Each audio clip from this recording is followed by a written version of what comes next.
Santo Evangelho, nós sejamos perdoados dos nossos pecados.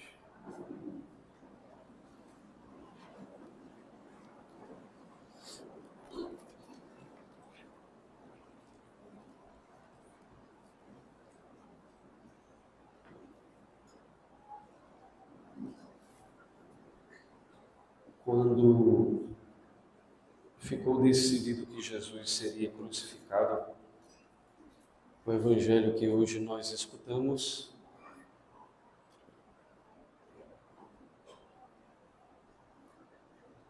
que é da narração joanina, diz que Jesus tomou a cruz, numa iniciativa e numa postura ativa.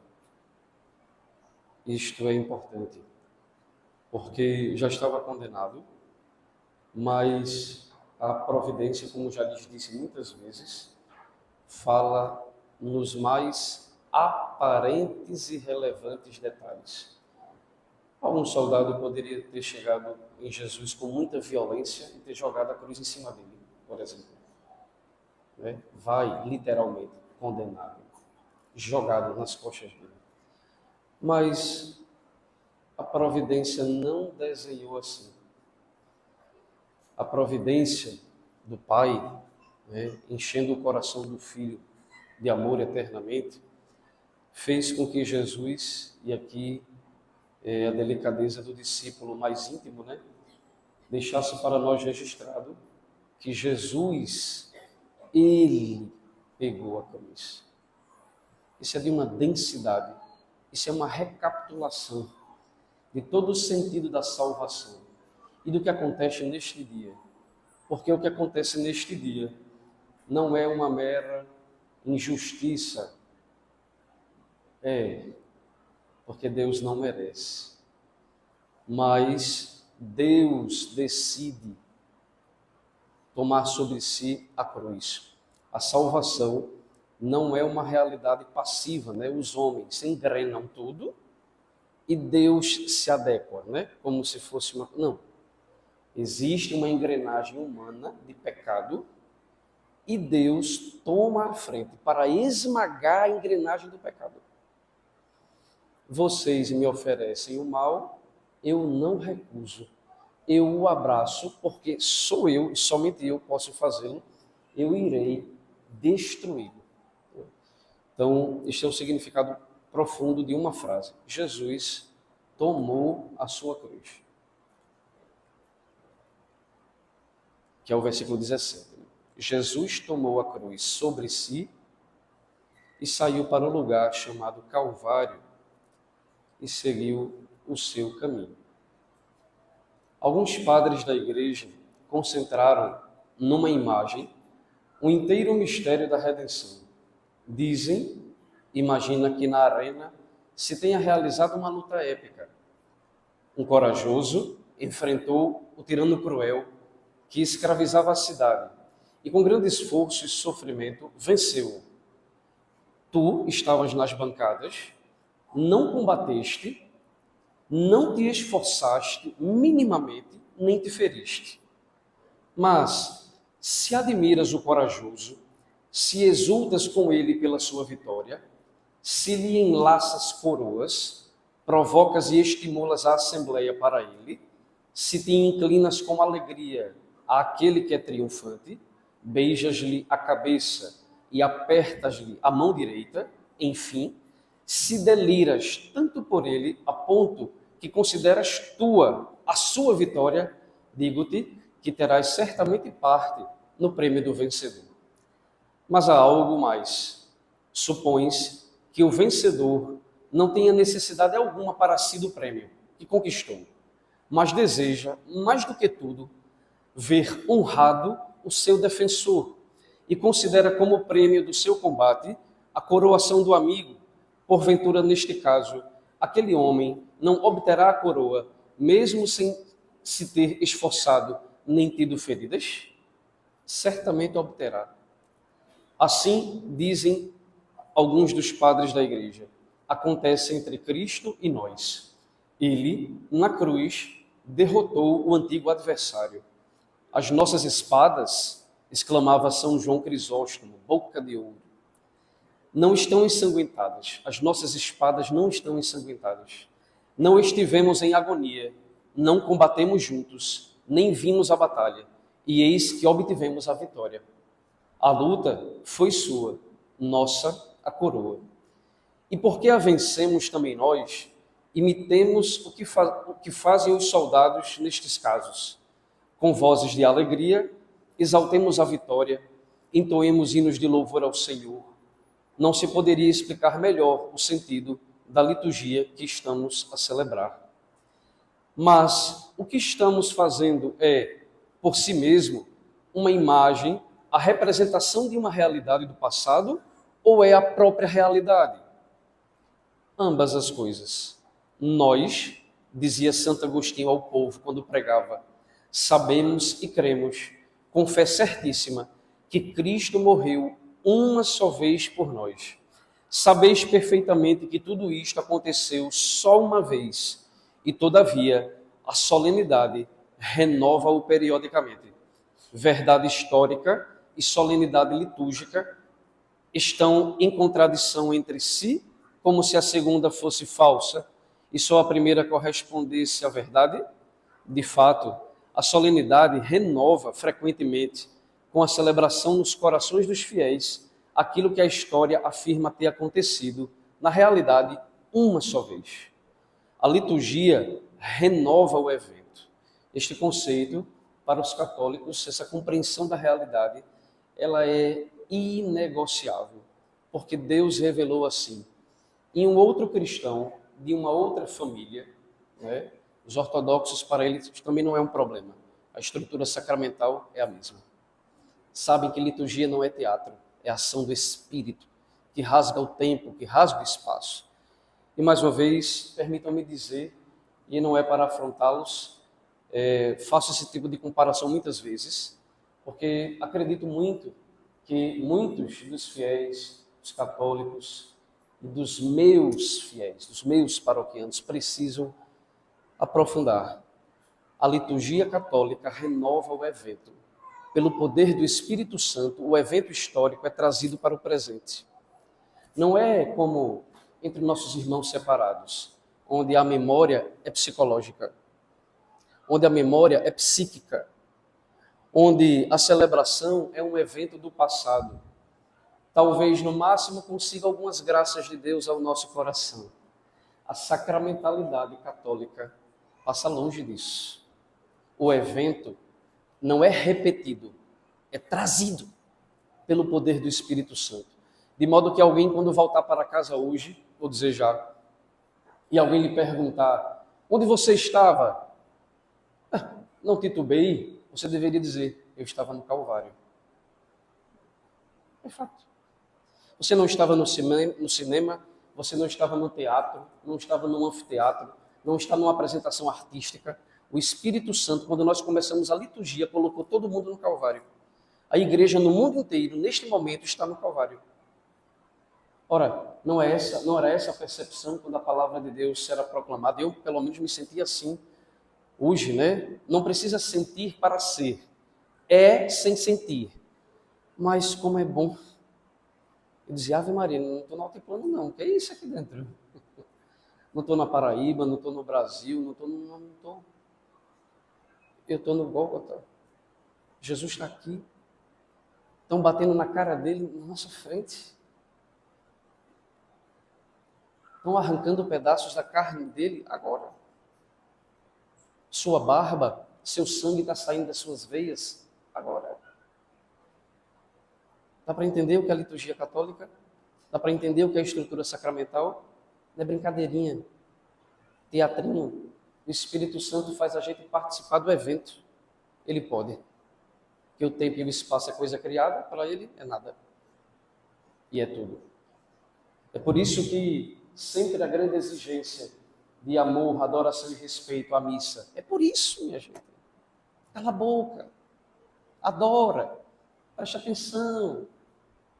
Porque você aprendeu em algum lugar, talvez de maneira inconsciente, que é uma memória. É Calvário. Existe uma diferença substancial entre esta nossa representação litúrgica da morte de Cristo, por exemplo, a de Júlio César na tragédia de Shakespeare. Ninguém assiste vivo ao aniversário da própria morte. Duvido, né? Peraí, deixa eu assistir minha morte. Ninguém assiste vivo ao aniversário da própria morte. Cristo sim, porque ressuscitou. Só Ele pode dizer como faz no Apocalipse: estive morto, mas como vês, estou vivo.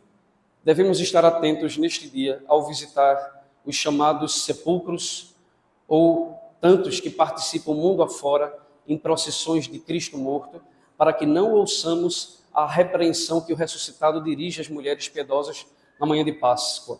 Por que procurais entre os mortos aquele que está vivo? A anamnese, isto é, o memorial litúrgico, afirmaram alguns autores, torna o evento mais verdadeiro do que quando aconteceu historicamente pela primeira vez. Por outras palavras, é mais verdadeiro e real para nós que o revivemos segundo a potência do Espírito, de quanto o fosse para aqueles que o viveram segundo a carne, antes que o Espírito Santo revelasse à igreja o seu pleno significado. Hoje, nós podemos compreender e crer, admire-se, de coisas que nem os apóstolos, no lugar e no evento, entenderam. Existe um privilégio para nós.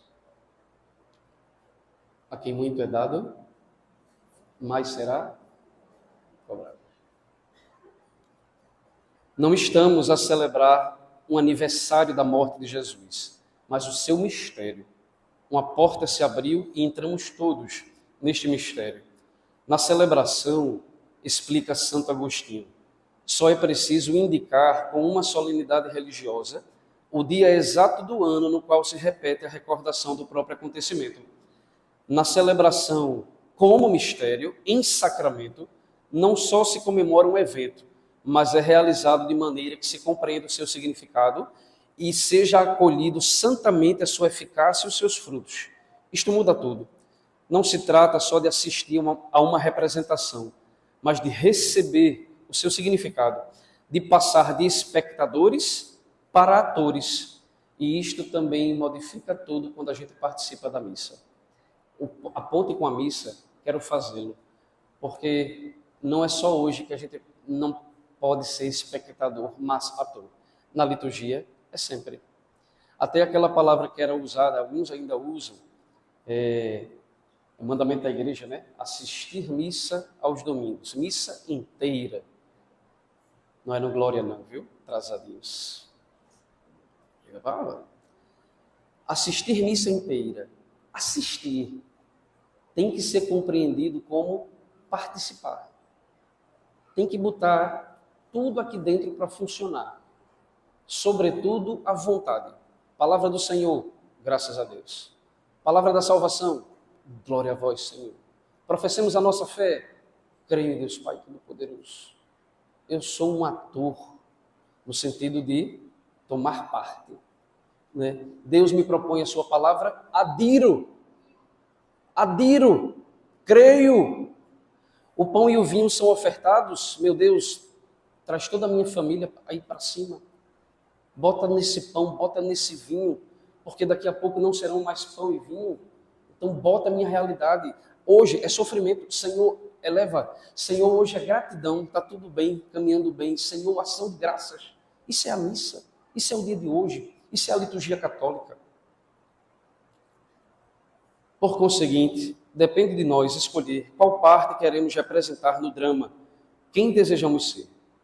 Pedro, Judas, Pilatos, a multidão, o Cirineu, João, Maria. Ninguém pode permanecer neutro. Ave Maria. Ninguém, diante do mistério de Cristo, o Filho de Deus, vai ser um neutro. Se acha que for neutro, me permita, viu? Zero terrorismo. São fatos.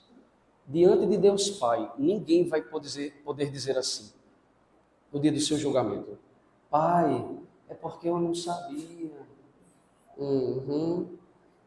Tão bobinho, nem inteligente você era, nem vontade você tinha para procurar. a modificar a sua vida. Esperava que todo mundo lhe desse. Tá bom. Aí vai enganar o pai, que é onisciente, vai muito. Engana a mim. Pai, é porque eu era muito fraquinho de inteligência e de fé. Por isso, no mundo, quando o evangelho foi anunciado, eu tomei uma posição de neutralidade. Tu acha que o Pai do céu vai acreditar nisso?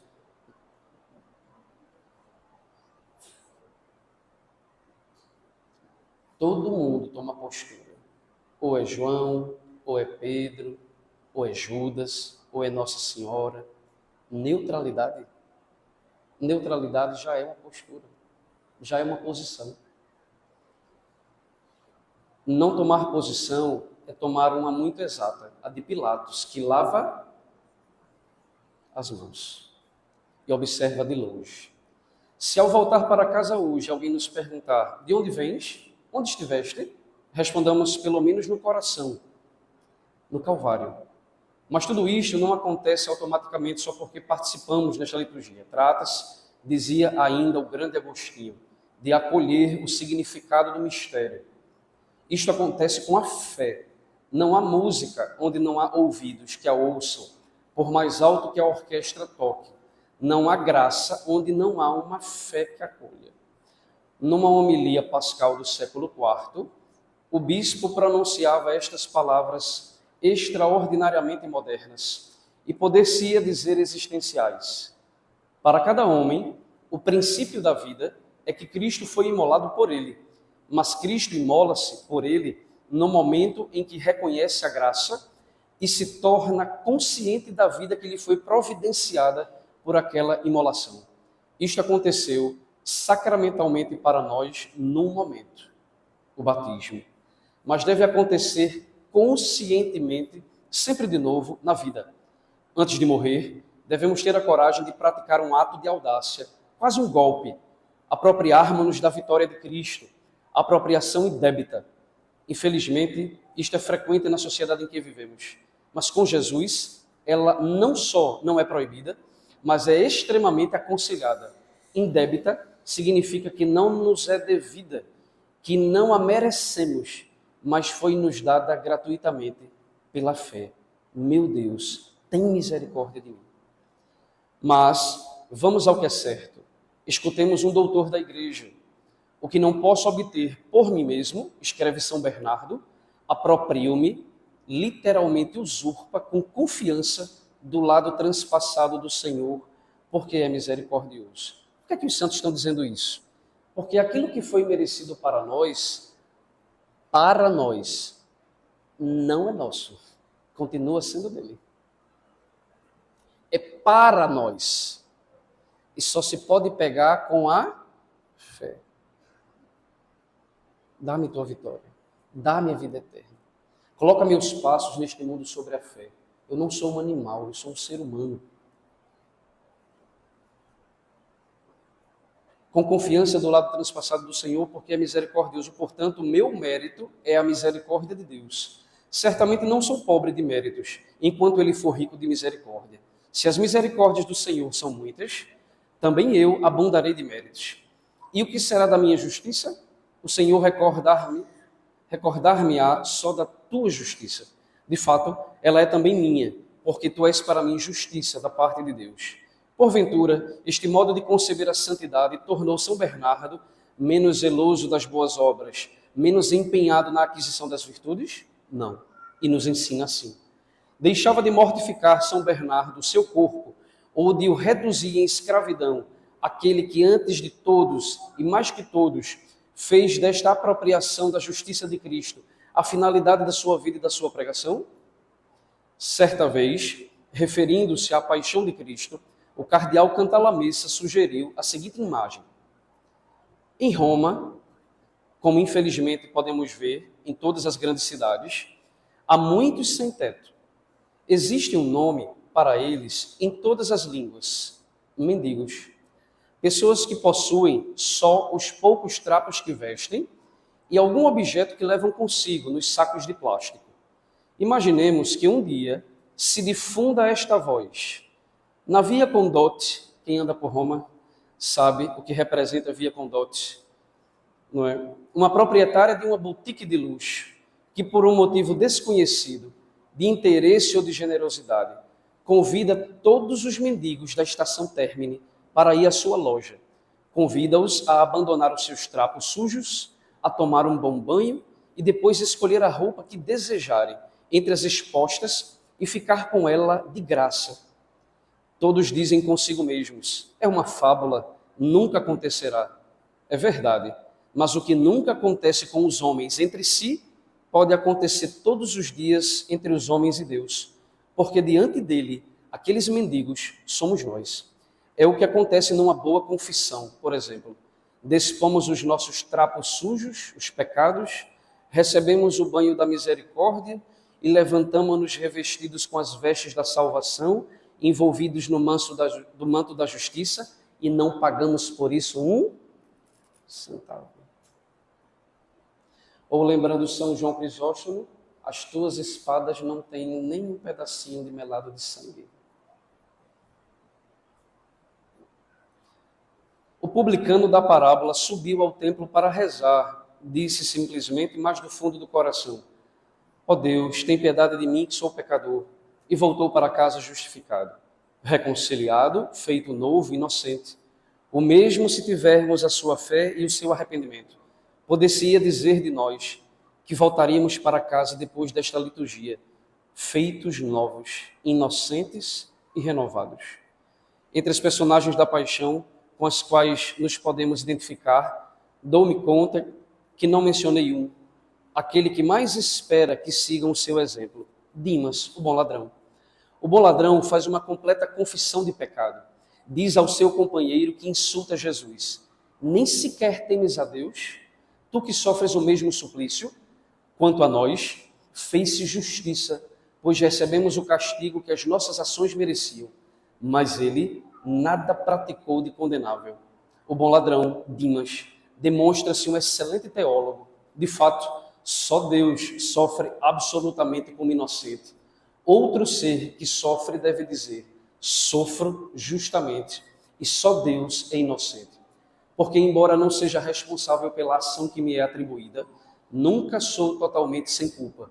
Só o sofrimento das crianças inocentes se assemelha com o de Deus, e por isso é tão misterioso e sagrado. Só uma criança pode dizer: sou inocente. Quantos delitos atrozes permaneceram nos últimos tempos sem um culpado? Quantos casos sem solução? Dimas lança um apelo aos responsáveis: fazei como eu, confessai a vossa culpa. Experimentareis também vós a alegria que senti quando ouvi a palavra de Jesus. Qual foi? Vamos dizer juntos? Hoje mesmo estarás comigo. Vamos dizer de novo? Hoje mesmo estarás comigo no paraíso. Quantos réus confessos podem confirmar que foi assim também para eles? Passaram do inferno para o paraíso no dia que tiveram a coragem de se arrepender e de se confessar. Conhecemos tantos. O paraíso prometido é a paz da consciência, a possibilidade de se olhar no espelho ou para os próprios filhos sem sentir desprezo por si mesmo. Não levemos para o túmulo o nosso segredo. Provocar-nos-ia uma condenação muito mais temível do que a humana. O nosso povo não é cruel com quem errou, mas reconhece o mal feito, sinceramente, não só pelos cálculos. Ao contrário, todos, tocados pela graça divina, estamos prontos, no fundo do coração, a ter piedade de alguém, a acompanhar o arrependido no seu caminho de redenção, que em muitos casos é breve, como o de Dimas. Deus perdoa muitas coisas por uma obra boa. Ainda mais, é preciso dizer, Ele perdoa muitas coisas por um ato de arrependimento. Prometeu solenemente: mesmo que os vossos pecados sejam como escarlate, tornar-se-ão brancos como a neve. Mesmo que sejam vermelhos, como a púrpura, ficarão brancos como a lã. Por fim, lembro também de Santa Teresinha, que, atingida pela misericórdia de Deus, disse assim: penso que Deus não me perdoou muito, Deus me perdoou tudo. Que é uma palavra bonita, é muito simples, mas também muito profunda. penso que Deus não me perdoou muito. Deus me perdoou tudo. E não é pouco não, viu? Quando essa cruz for descoberta, se a nossa memória retornar para o início da homilia, que não vai ser mais início, porque eu vou terminar, de tudo aquilo que estava dizendo, porque estamos no Calvário, e vermos o verdadeiro inocente, que é o Filho de Deus, de corpo e alma destruídos, o Filho de Deus, realmente nunca será pouco pensar assim.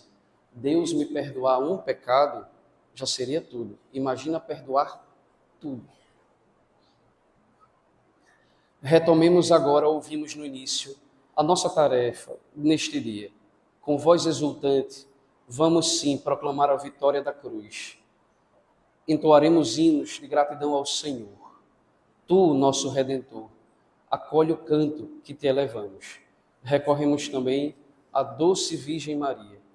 Quanto não deve ter sido o sofrimento da Virgem Santíssima. Na terça-feira estávamos aqui, meditando as dores de Nossa Senhora. As dores distinguiam-se pelo corpo, não é? No corpo de Maria. E olhe que espiritualmente, emocionalmente, hoje nós sabemos, o corpo tende a somatizar. Você consegue imaginar as respostas biológicas que o corpo da Virgem Maria deu? As respostas psíquicas e emocionais que o corpo da Virgem Maria deu. Sustentada pela fé, sim. Sustentada pela esperança, sim. Sustentada pelo amor divino, sim. Ela é a Queraritomene, ela é a cheia de graça. É a mulher forte, mas é gente. Você imagina toda a resposta psicobiológica e espiritual do ser de Maria durante aquelas horas. Que a Virgem Maria, nossa mãe, traga para nós a doçura da confiança nos planos de Deus, que não deixará o seu Cristo entregue ao verme e à terra. Amém.